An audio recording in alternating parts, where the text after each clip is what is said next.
Opa, vocês já tiveram medo de algo quando era criança que lembrou até hoje? Bom, eu já, e hoje eu vou contar alguns aqui pra vocês. Mas antes, eu queria pedir pra vocês deixarem o like, se inscrever no canal se não for inscrito e hypar o vídeo pra poder estar me ajudando.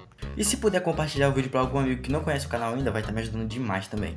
Bom, quando eu era pequeno, eu era uma criança bem cagona. Mas mesmo sendo cagão, eu adorava assistir vídeo de terror. E um canal que eu gostava bastante de assistir era do Renato Garcia. E em específico, os vídeos dos Caçadores de Lendas.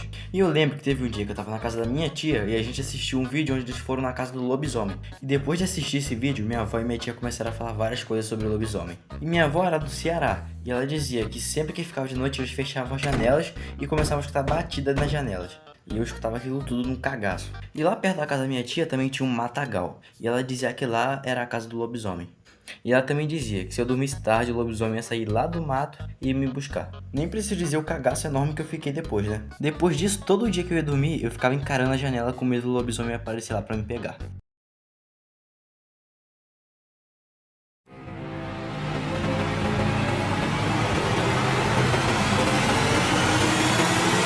Boa noite, Bruno. Bom, agora para outro medo que eu tinha, eu não lembro exatamente qual era a minha idade. Mas na época, minha avó trabalhava numa casa cuidando de uma senhora. E ela quase sempre me levava, eu ficava lá o dia todo assistindo um desenho na TV Cultura. Bom, eu não ficava o dia todo vendo desenho lá, porque eu também fazia algumas besteirinhas. Mas esse é assunto para outro vídeo. E eu ficava vendo desenho lá, mas tinha um desenho que eu achava muito bizarro, e eu acho até hoje, que é o Dango Balango. Olha só pra isso e me diz que não é bizarro. Pra mim o desenho por inteiro era bizarro. Eu achava meio bizarro os protagonistas, a vibe do desenho e principalmente o vilão. O vilão era chamado de capa, porque ele era literalmente uma capa sem rosto com duas mãos esqueléticas. E sério, aquilo tudo me dava um medo imenso. Ah, então por que você não parava de assistir? Não sei. Mas é sério, o desenho era tão bizarro que eu achava que era coisa da minha cabeça. Mas enquanto eu tava escrevendo o roteiro desse vídeo, eu fui pesquisar sobre o desenho no Google. E literalmente a primeira foto que aparece assim do desenho é tão bizarra que eu não sei nem se eu posso falar sobre aqui. Mas digamos que envolve um ser humano comer o outro. Au. Bom, agora pro próximo medo, que eu acho que é um medo que toda criança que já viu por volta de 2018 ou 2019 teve, era a Momo. Pra você que não conhece a Momo, eu não vou pôr a foto dela mesmo aqui, mas era uma criatura que tinha um mó bocão e dois olhos redondos enormes. E o meu primeiro contato com a Momo foi de um jeito que eu acho que qualquer criança cagaria de medo. Porque na época, a irmã do meu amigo falou que tinha conseguido o número da Momo, só que eu não sabia o que era a Momo, então eu perguntei. E quem que é essa Momo?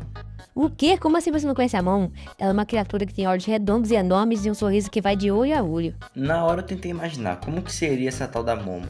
E um detalhe é que eles moravam perto da minha casa, na mesma rua assim. Minha mãe falava que no máximo eu teria que estar em casa até umas 9 horas da noite. Então sempre que dava 9 horas da noite eu voltava para casa correndo. E na minha rua também tinha os matos. E nesse dia eu tava com tanto medo da Momo que eu passei voado. Eu só corria tentando imaginar qual era o rosto daquela tal Momo e com medo dela sair do mato para me pegar. No dia seguinte eu fui para lá brincar de novo como quase sempre. E eles estavam bem entretidos mexendo no celular e disseram que estavam conversando com a tal da Momo. Então eu aproveitei para pedir para ver e eles me mostraram. E meu amigo, olhando hoje em dia eu acho que é um negócio bobo, mas naquela época foi um dos negócios mais bizarros que eu já vi na minha vida. E outro detalhe era que a irmã do meu amigo era mais velha que a gente, então ela não tinha tanto medo assim, eu acho. Então eu aproveitava para pôr medo na gente, principalmente em mim. Então certo dia ela me mostrou o celular aberto no contato da Momo com as seguintes mensagens. Ei Momo, eu não tenho medo de você, o meu nome é João Pedro. E abaixo um áudio de resposta da Momo. E eu não vou nem dizer o que a Momo disse naquele áudio, mas eu fiquei com muito medo. Na minha cabeça a Momo tinha ficado com raiva de mim por eu supostamente ter dito que não tinha raiva dela e ela iria me caçar. E nesse dia, na hora de ir embora, eu nunca corri tanto na minha vida. Mas graças a Deus nesse dia a Momo não foi atrás de mim, mas eu lembro dessa história até hoje. Bom, mas vocês também tinham medo de alguma coisa dessas que eu falei nesse vídeo? Deixem aí nos comentários. Bom, muito obrigado por quem assistiu até aqui. Então se gostou do vídeo, deixa o like, se inscreve no canal e hype o vídeo, por favor. Então é isso. Tchau!